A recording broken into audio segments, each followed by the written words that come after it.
How's everybody doing this evening? Hope you're doing alright. Hope this is a very fancy evening for you today. Oh, shoot, it was office hours today, wasn't it? Gosh darn it. Sorry. I'll put that in my calendar so that I actually do show up next week. Yeah. If anybody wants to meet with me, I'm available by appointment.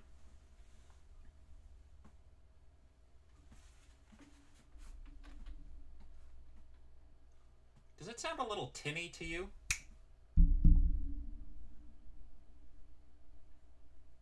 Was there anything to hold office hours about this week? Well, that's sort of the question, isn't it? I mean, sometimes people like to just drop by and say hi. But, you know.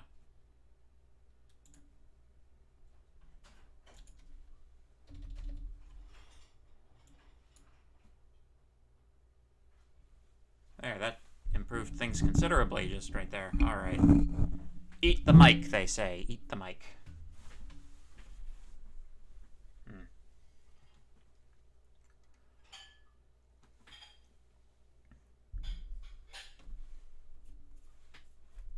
Alright, so. Welcome. I guess we'll give people a minute or two to come to class. Just wanted to show you this cool game on Steam that's Turing complete. Is it Dwarf Fortress? Because I already know about Dwarf Fortress. Yeah.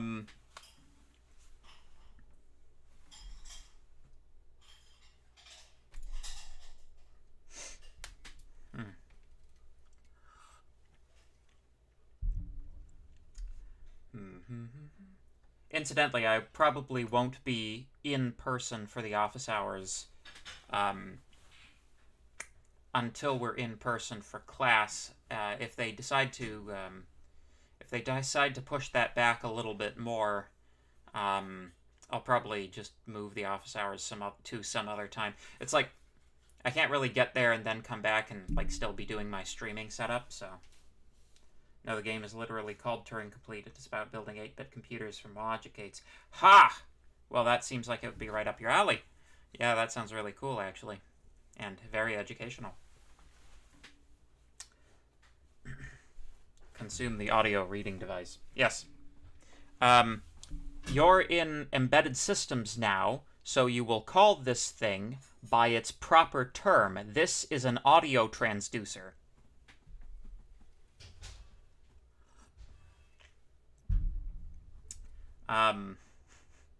So yeah, I was messing around with the I've been approved for the YouTube Partners program, so my videos can now be monetized, and I was just sort of messing around with that before the stream, and it's kind of funny because I started these streams at the beginning of the pandemic, right? And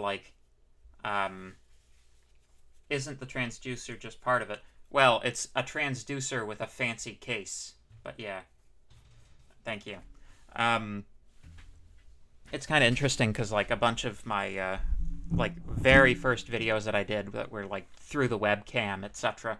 I was writing in the description things that I considered at the time humorous, coming to you live from the Corona bunker, and I was making jokes about being in a bunker because of the coronavirus, because I was trying to lighten the mood, and apparently that's enough to demonetize a video. So I don't know if talking about that is enough to get this video demonetized. I guess we're gonna see. But wouldn't MacMaster hold rights over your stream? I won't tell if you won't. No, I think I think the I'm pretty sure that I still have some degree of right to the intellectual property constituting my lectures. We'll see. At the very beginning, just mentioning COVID, I got demonetized. Probably. We'll see. I'm like, I don't necessarily need it for the money, so I'm really just kind of curious to see how it works, Because you hear a lot about it. But anyway, so we should learn some stuff, eh? We've got 53 people here now. So, so last class, we managed to get through the entirety of the syllabus, which was no mean feat. Quick review. Tutorials will be starting up next week, and after that it's going to be an alternating schedule. It'll be one new lab every 2 weeks, and, lab kits will be available next week in lab. Apparently, I think I heard that the kits are now in. I might be wrong, but I think so. But yeah. No, if Raid Shadow Legends wants me to sponsor them, they're going to have to give me money first. But have you heard about ExpressVPN? Yeah. So we're going to get into the actual topic at hand. This is sort of in the vicinity of an introductory lecture to the topic of embedded systems. We're not going to really get into any of the nitty-gritty, probably, but we will talk about what embedded systems are. Will the tutorials be in person? Yes. They will expressly and very specifically be in person. The tutorials are in person, as are the labs. Both of these, yeah.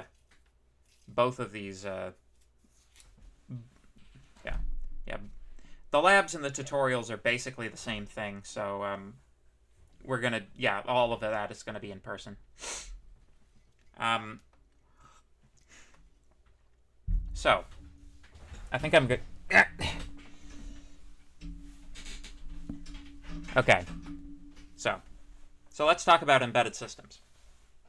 Very briefly at the end of yesterday's class, I showed you this toy, which is, I think, a pretty good example of an embedded system, which is one of my son's toys.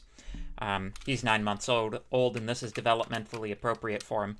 But essentially, it's got a computer inside of it that takes information from any of the various buttons, switches, otherwise known as input-output peripherals.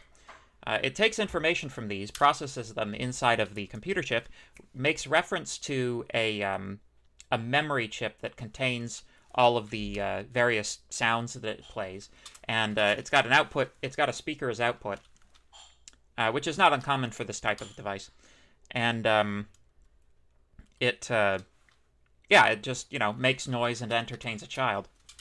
I had a slightly cooler one though that I wanted to show you guys as well, which is this one, which is basically a trap for men in their 30s who have children, because this is, a Game Boy as I would have played when I was a young child.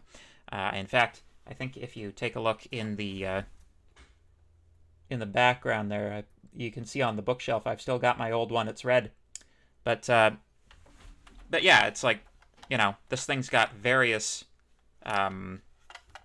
actuators, and, well, not actuators. It's got lots of buttons, and it makes noise and lights up. So that's kind of when you're talking about embedded systems, basically you're talking about any system that has a computer in it where the computer itself isn't, accessed as you would a computer, right? So there's no exact precise definition of what constitutes an embedded system. It's kind of like you know one when you see one. Generally speaking, it's a computer that performs computing tasks that's not like a desktop. I would argue that, the phone, the modern smartphone is kind of a interesting corner case. Some people would consider those to be a type of embedded system. Certainly, they run on, in a lot of cases, the same architecture as the embedded systems. Like the ARM processors that we're going to be using in this class are actually used in cell phones, if you can believe it or not. But those, like, while they don't necessarily have, you know, they don't have a keyboard, although some tablets you can have a keyboard on them, and you can do some level of, like, general purpose processing on them. Generally speaking, they're really not set up for it, right? Are we embedded systems? Oh my gosh, you're just like my first year class. First year class, I was explaining algorithms to them, and they were like, oh, we're living in the Matrix. And it's like, just because I said, you know, when you bake a cake, that's an algorithm, you know? But no, I don't think we're embedded systems. I think we're organic, fancy meat computers. So...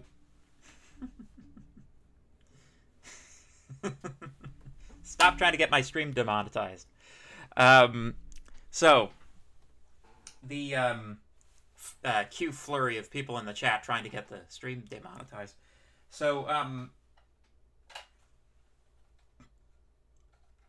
like, a cell phone doesn't have a keyboard, doesn't have a mouse. You can do some programming on it because it's got text input. But generally speaking, it's not the sort of thing that you would sit down and go, like, you wouldn't work on it, right? It would be painful. The same is true of most tablets. So whether or not you want to consider those to be embedded systems, like, there's not like a strict dividing line between embedded systems and you know, proper computers. Although, if it's got one of these things, you can be pretty sure that it's not an embedded system. Yeah, I'd say that's a pretty good test. If it has like a fully functional keyboard with actual, like, articulated keyboard buttons, not an embedded system. Probably could be considered an embedded system by somebody. For most other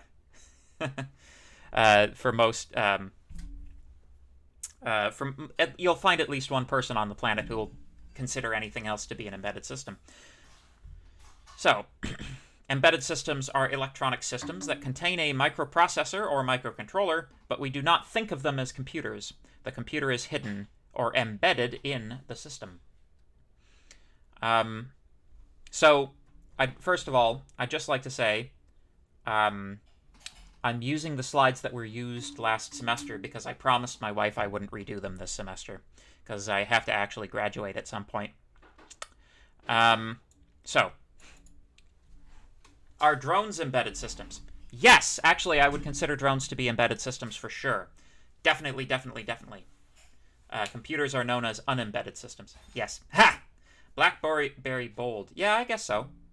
Again, like, especially early phones. Basically, like, the earlier the phone gets, the more I would consider it a embedded system, because I would consider it, like, the less general computational ability it has, I would consider it, like, to be more embedded, you know? Like, I would even consider the friggin' Nintendo Switch to be an embedded system, really. Including, like, each controller on the Switch would also have its own controller, so each of those is an embedded system. Would the keyboard be an embedded system? Depends on the keyboard. Some of these bad boys, it would depend. Something like this one, especially ones with, like, a cable, I wouldn't necessarily consider them to be embedded system, although, realistically speaking, anything that's communicating over USB has to have a USB controller in there somewhere. So probably there's a small controller in it that, you know, facilitates the transfer of the keystrokes through the Universal Serial Bus Protocol into the computer itself. So, yeah, I guess you could consider a keyboard to be a embedded system. That's, you know, this is kind of the kind of territory we're in now, especially increasingly, like, you know, as time wears on and technology increases its domain, you're finding these controllers popping up in just about everything, right? Like your friggin' kitchen timer is an embedded system these days, where it used to be mechanical, right? I would have argued that, like, old keyboards that require the that old, like, multi-pin socket, probably not embedded systems. Because it's just a straight input-output device, because there probably would be no controller in there. The controller might actually be in the computer itself. But, so it's basically iffy and hand-wavy when determining what an embedded system is and isn't. Yeah, it's like... It's a loose category, right? Most, like the overwhelming majority of the controllers on the planet right now are embedded systems, right? But yeah, if it's programmable and has macro buttons, it's more likely an embedded system. Older PS2, that's it, PS2 keyboards. Yeah. Yeah, an old PS2 keyboard probably didn't have a controller in it, so it probably, if it doesn't have a controller, it's not an embedded system. Yeah. So. Yeah, so, yeah, it's all about, so you need certain things in order for it to be an embedded system, right? In order for it to be an embedded system, it needs to have a controller, right? If it doesn't have a controller, then I wouldn't consider it one.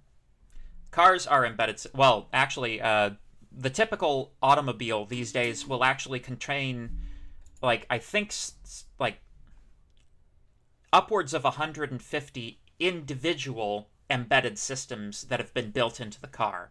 The car itself, like, is a system composed of embedded systems. Right? Yeah. Well, I don't know. Maybe Tesla's. Maybe that's the next update, or the next breed of Tesla will have keyboards, you know? I wouldn't put it past Musk. So, embedded systems may involve one or more of the following components. Definitely they'll involve hardware. They may involve application software, and they may also have real-time operating systems. So hardware should be obvious. You know, in order to wire something up, it needs to have wires. However, when you start getting into the high ends of things, embedded systems don't necessarily, and I know I'm directly contradicting myself because I'm saying, you know, it needs to have a controller. The question is, and I'm about to say, well, it needs to have a controller, but that controller doesn't necessarily need to run on software.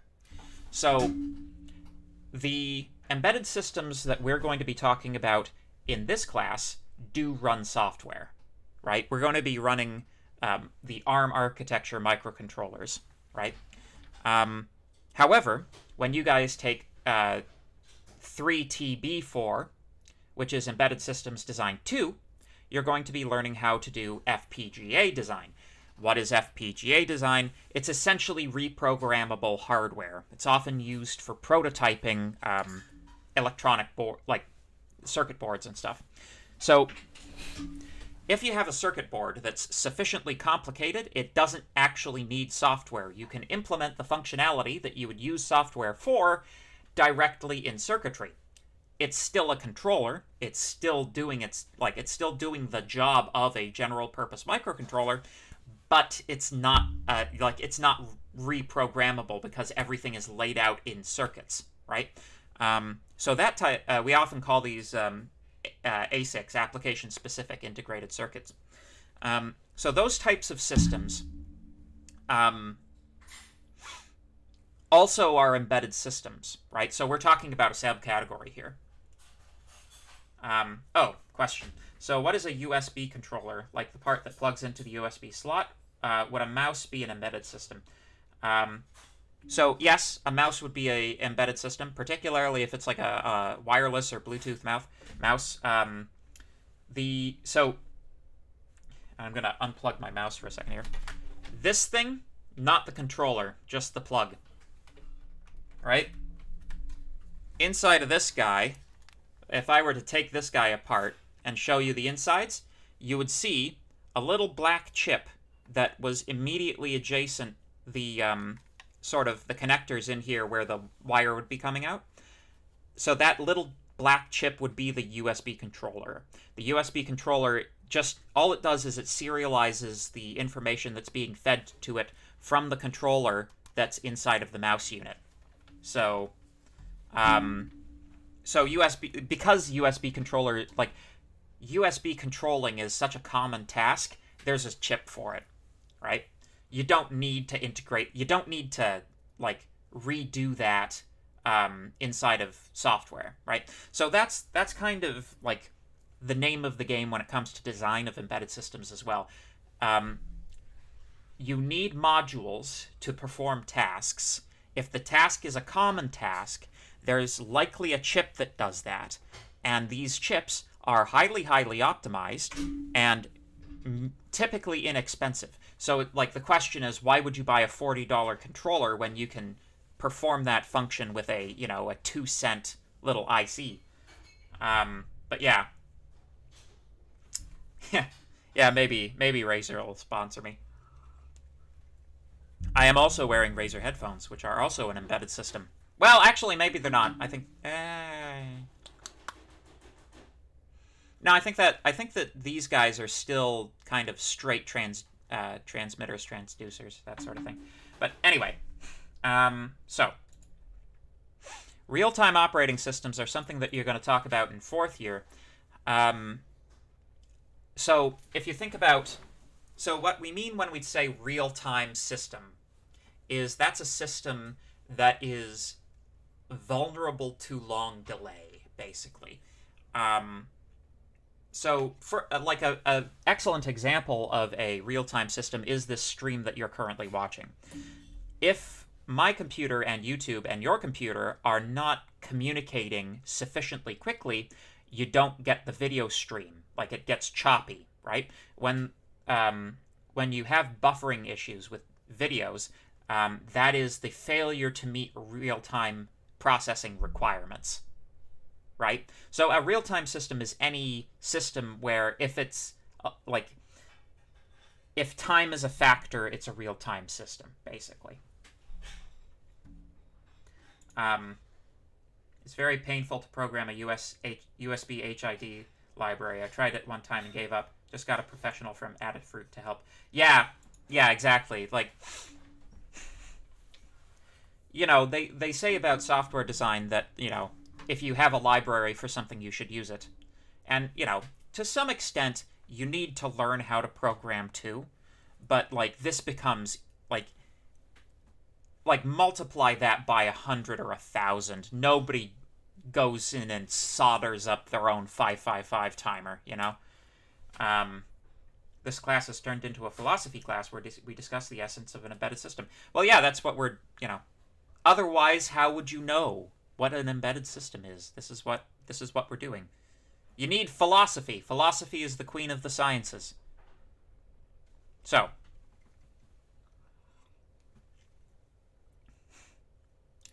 basically everything has a... Well, so what wouldn't have a real-time operating system under that?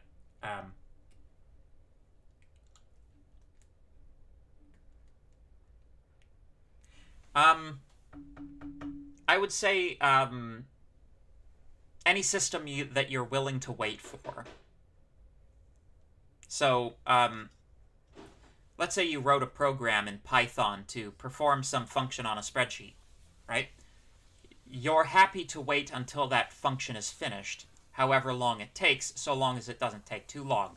That means that there's no real-time constraint on it, right? But people get very angry if their videos are chopped up, so...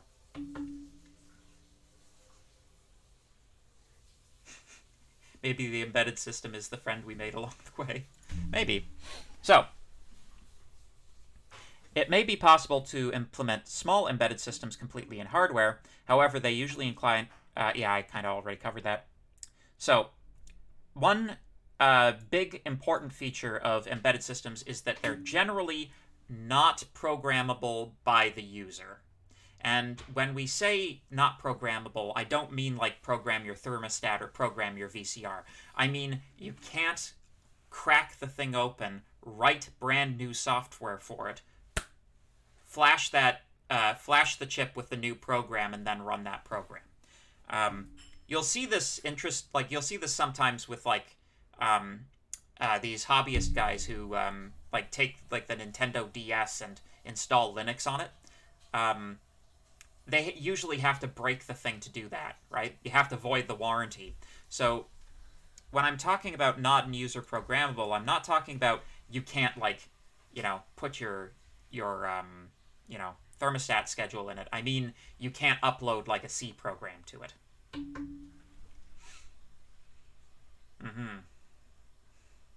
Okay. Toaster. Yeah, well, it depends. A lot of it turns out that a lot of these appliances and things that would normally, like in the old days, would have been controlled by mechanical control mechanisms. Like a toaster would have been controlled by a little mechanical timer that would make the toast fly up, right? Basically, if you don't feel any resistance when you're turning the dial, it's probably because it's digital, which means the thing has a controller in it somewhere, right? So there's a difference between the analog and the digital in that sense. So I would say modern kettles and toasters, probably embedded systems as well. Mess with a Roomba to make the sound effects. Oh my gosh. Yes. Roombas would be an example of an embedded system. Sort of, I'd say. You can program them, but not you can't overwrite their firmware, you know? Well, you can update their firmware. Yeah. Oh yeah, ovens. Ovens are embedded systems. Washing machines are embedded systems. Dryers are embedded systems. Thermostats are embedded systems. Your furnace contains a different embedded system that communicates with the thermostat. God, I cast my brain around the room. I've got old Nintendo cartridges on the thing over there, and they're probably embedded systems too, because they probably have small controllers in them. Yeah. Their internal combustion engines are not embedded systems. But there are embedded systems on modern internal combustion engines that monitor and control the internal combustion engine. So while not an embedded system itself, I would say it's under the direct influence of them. So, general characteristics of an embedded system. Number 1, you build them to provide a certain specific functionality. A dishwasher washes dishes. A child's toy entertains a child. A car gets you from point A to point B. 3D printers would be embedded systems too. Yeah, I'd say so. Yeah.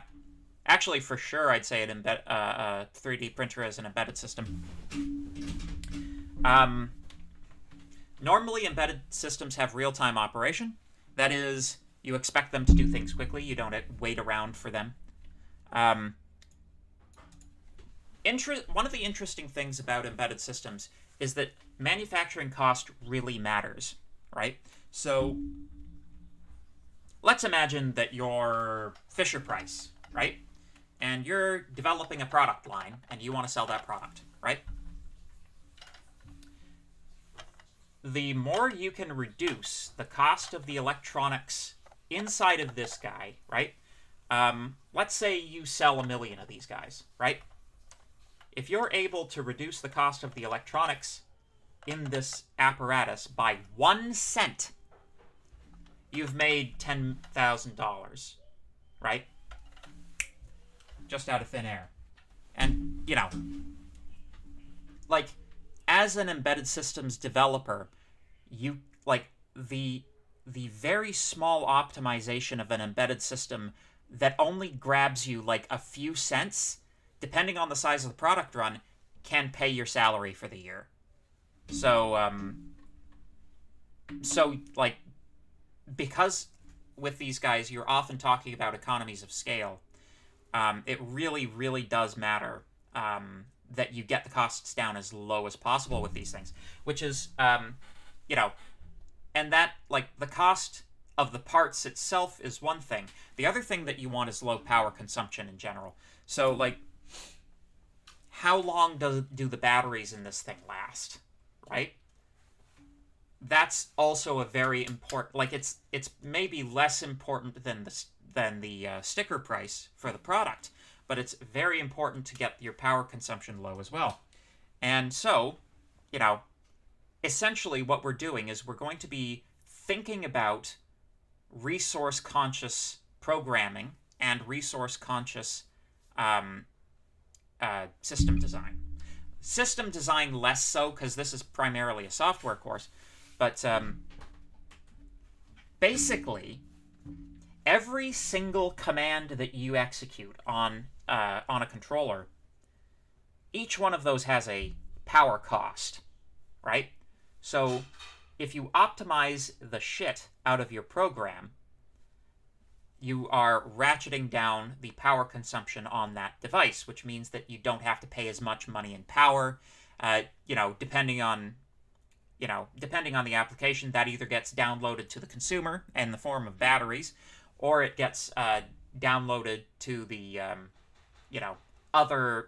depending on whether the thing has like a self-contained power unit, like a car does. You know, if you're more efficient with the power that's coming off the car's battery, then that improves the car, right? Rather than downloading the cost immediately to the consumer. But yeah, so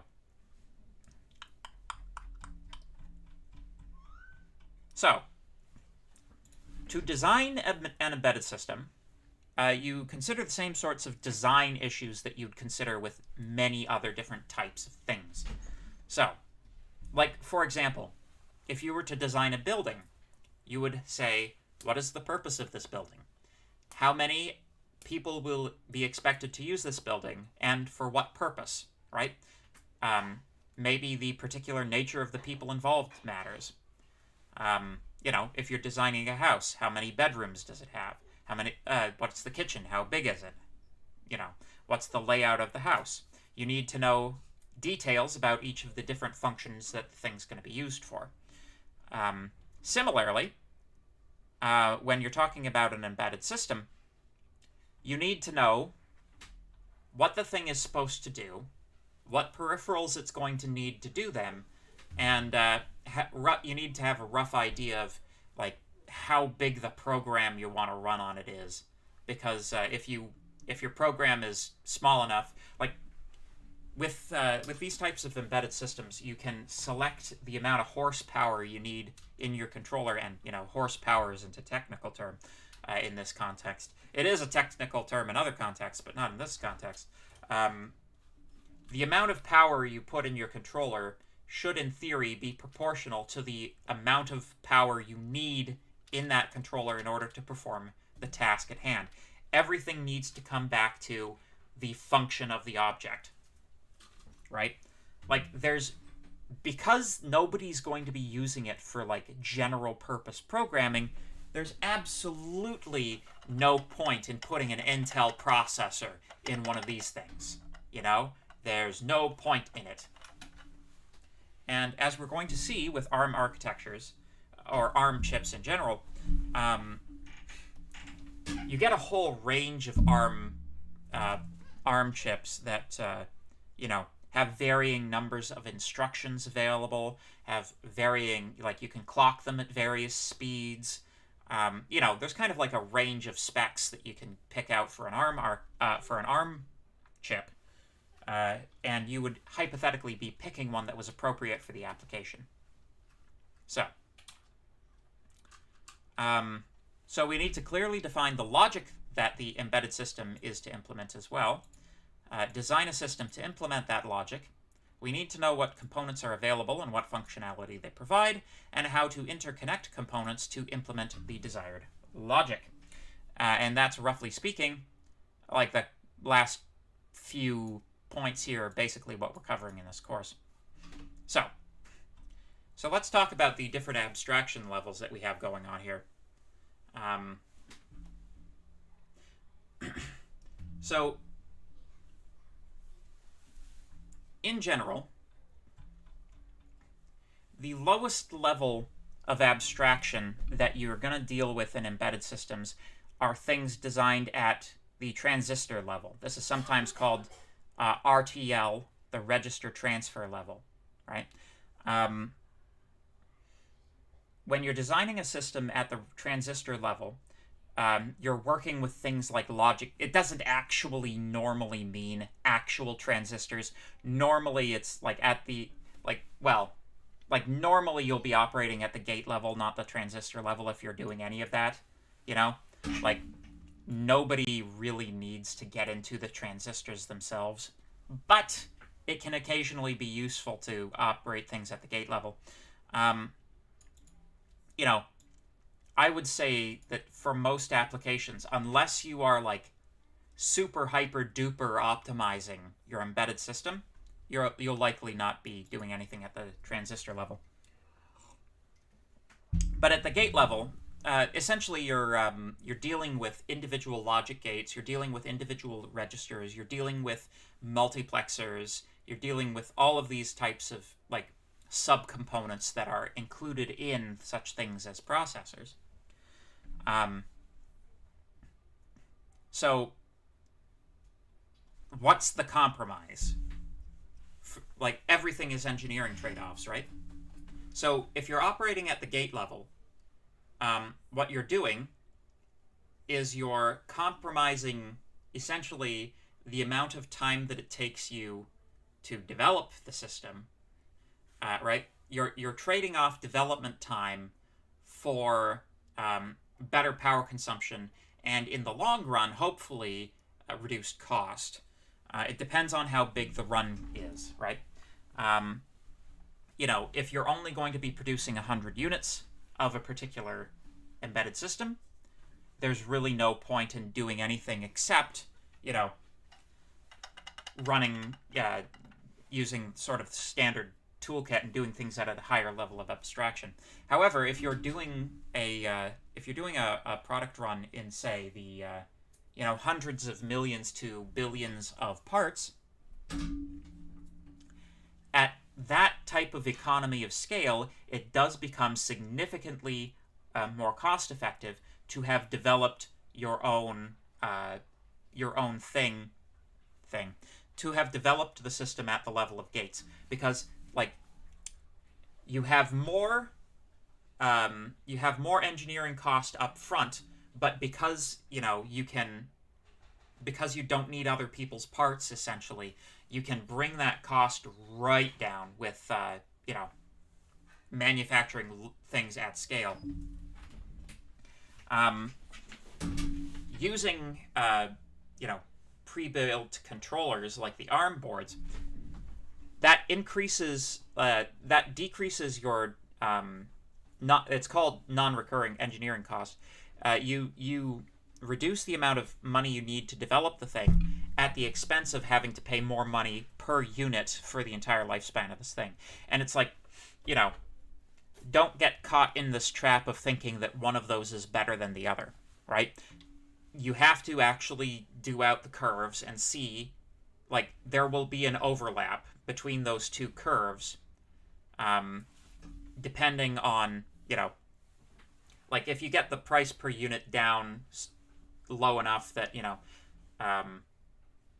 the gate level version is better than the processor version, then you go with that.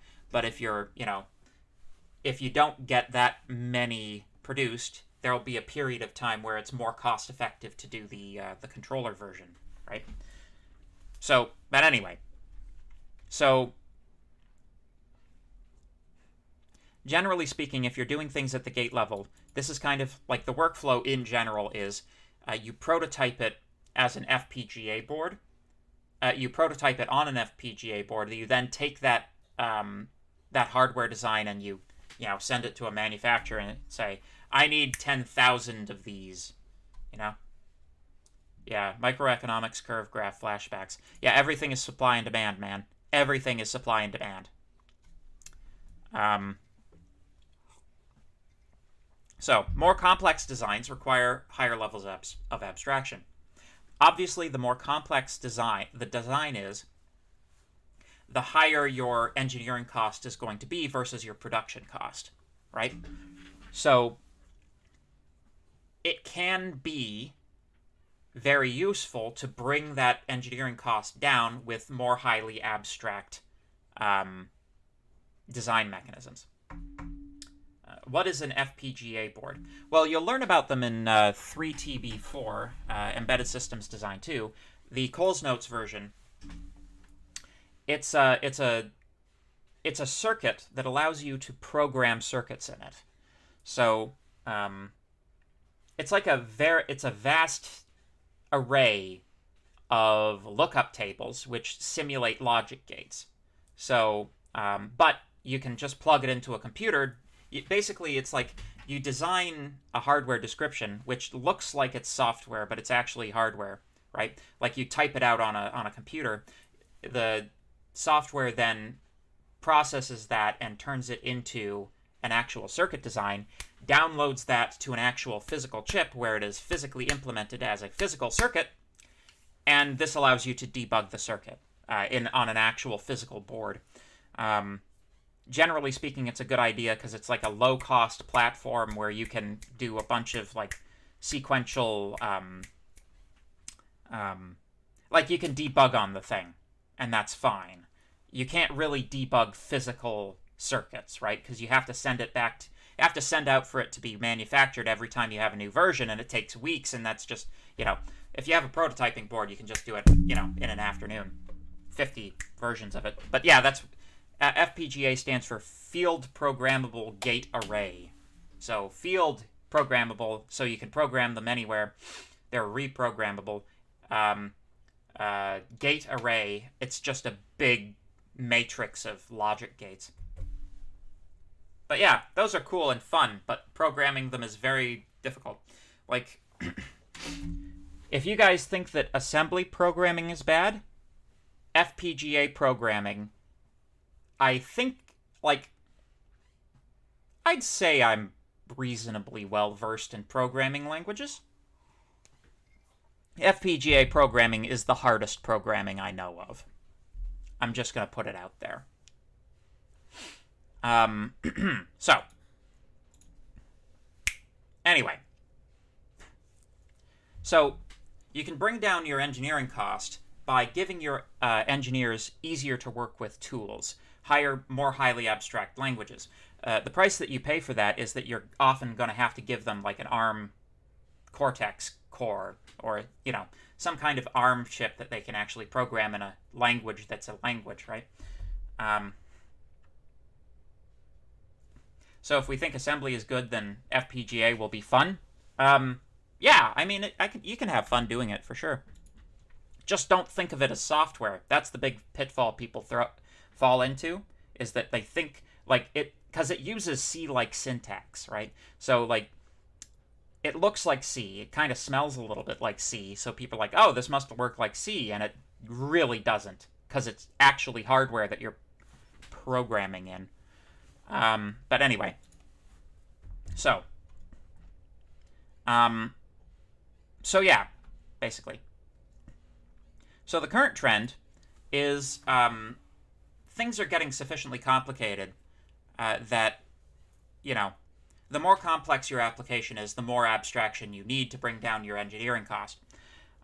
So things are sort of trending towards bigger and better controllers at the moment. The other factor here is that many of the simple problems, like kitchen timers, have already been sufficiently solved. Pardon me. Once you have a kitchen timer circuit, you don't really need any more kitchen timer circuits. It just does what it does, You can add features to it, but, you can have, basically, the product will eventually sort of converge on one specific optimal solution over the course, by market force. So once the technology is kind of settled, there's really no point in further innovation, which is kind of a terrible thing to say. If anybody in the chat can suggest an improvement to a kitchen timer that's not dumb, then maybe we could make $1 million. The kitchen timer meta has been solved. Thank you for putting that so eloquently when I couldn't. Yes, the kitchen timer meta has been solved. Yeah, the meta on a lot of different devices have been solved. Do people have patents on circuits? Holy smokes, yes. Consider that patents on circuits includes Intel owning its own intellectual property for its processors. Yes, boy howdy are there copyrights on circuits.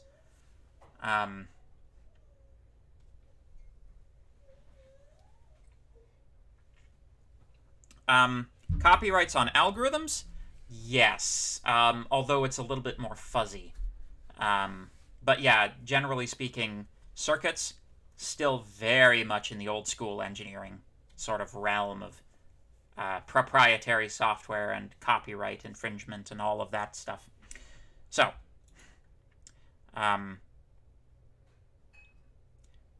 in a high-level system, you are concerned with the functionality of the system under design, and you describe the algorithm using a procedural language such as C. So you have two possibilities.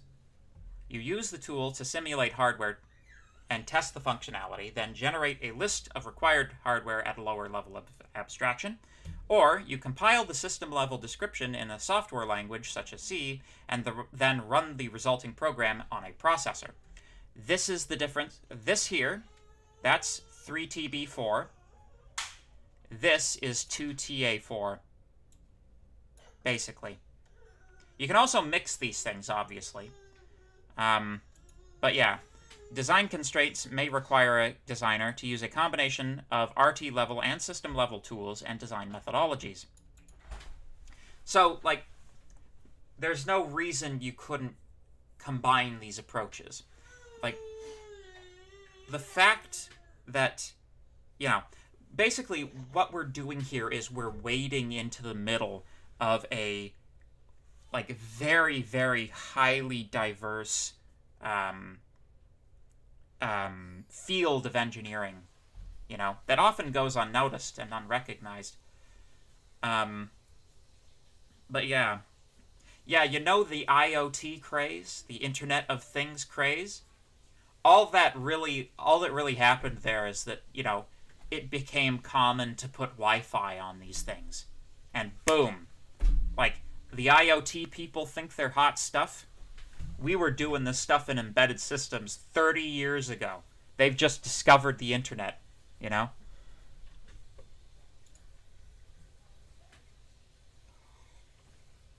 don't know, I shouldn't be mean to the IoT people. They're doing good work, even if I sometimes think it's... I don't know, I feel like the approach with IoT is kind of like develop a bunch of stuff and then assume the market's going to sort out what bits of it are useful. So you sort of have this plethora of, like, your toothbrushes wired to your smartphone, which, I don't know why you would need a toothbrush wired to your smartphone. And, the market will eventually sort out what of IoT is worth keeping.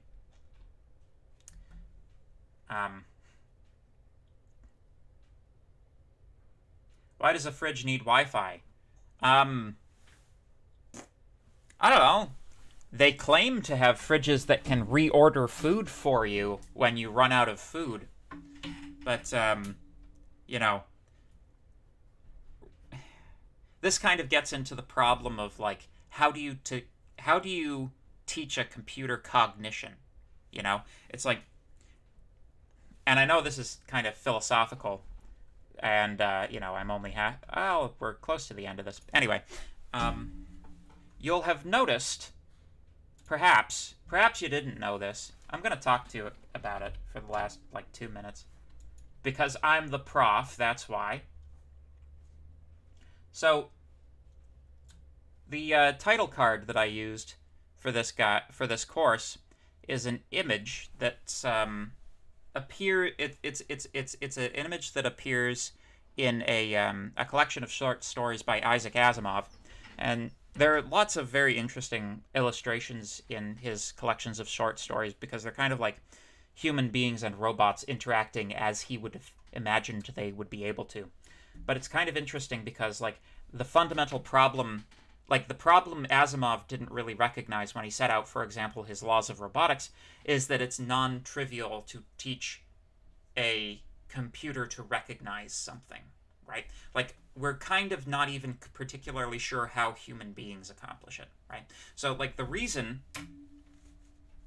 that, we don't have Asimov's robots running around and we're not, like, we're not colonized, we haven't colonized Mars already, is when a computer looks at an image of a cat, it doesn't look at it and say, that's a cat, right? It's not possible to, like, we're getting there slowly with AI, but, we're still a long way off. So it's like, how does a fridge know that I'm out of legs of turkeys? How does a computer recognize what a leg of turkey is? So basically, you would have to, like, compress down the information in the food to the point where a computer would be able to recognize it, which means you're eating probably mainly processed food, which isn't good for you. So that's why I think a fridge that orders your food for you would be a stupid idea.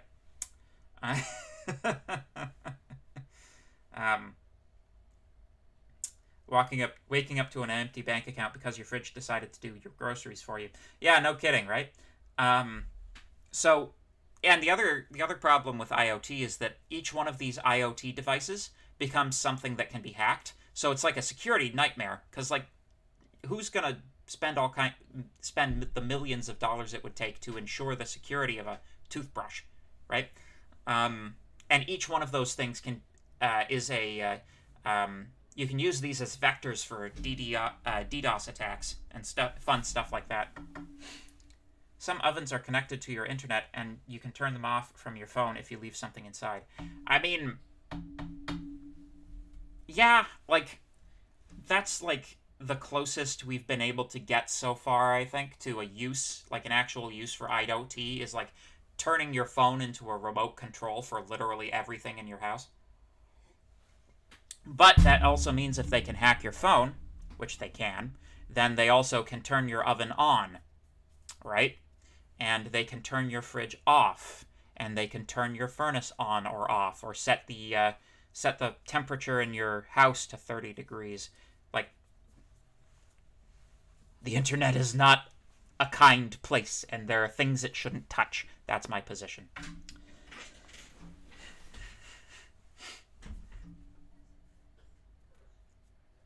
I don't know if this was mentioned, but how is a game Turing complete?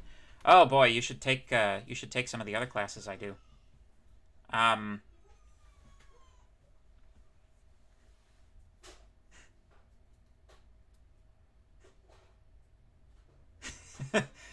Going to get DDoSed by my toothbrush for beating a hacker in PUBG. Yes, that's we now live in that world, So I'll talk briefly about the idea of Turing completeness. Just because it's been brought up and it's past class. So if you have any questions, please ask me. But if you want to give your smart fridge cognition, put some meat in it. Bam, now it's a fancy meat computer. What? There we go. So, very, very briefly.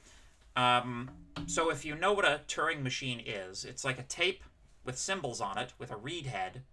And those symbols tell it to go to different symbols, and it can read and write to the tape, and that's all you need, right? If you have that system set up, then you can perform literally any computation that has ever been performed by any computer, assuming you have an infinite amount of tape. So, in a very technical sense, no computer existing is Turing complete because they all have finite memory, and to be Turing complete, you technically speaking need infinite memory. But so Turing, like, the idea of it being Turing complete is you can calculate anything that can be calculatable. You can calculate anything that is calculatable inside of the thing, right? In terms of imperative languages, all you need for a Turing complete, all you need for Turing completeness is if statements and while loops. And if you want to get down to the assembly level, all you need is, like, go-tos, right? Plus, you know, being able to store and retrieve memory. That's all you need. So if you could set that up inside of, like, a simulated game environment, it's only a matter of time before somebody ports Pokemon Red to it, basically. Yeah.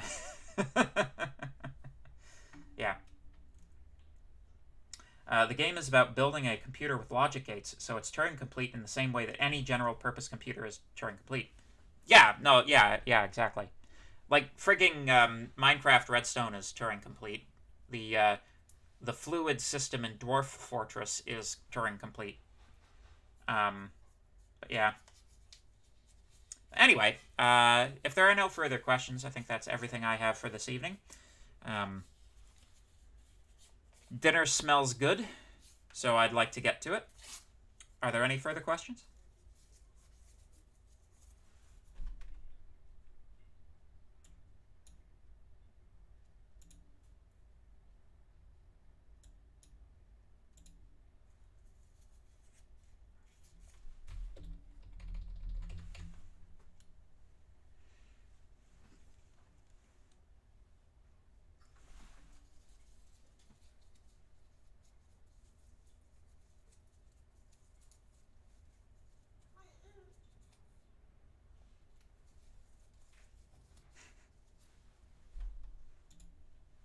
Ah, that's actually a... Oh my god, complex meat computer, someone's... Is it a conflict of interest to send to this channel Brave tips, lol? So actually, I've been thinking about this because of the monetization thing. I'm pretty sure it would be unethical of me to receive money from students. So please don't send me any money.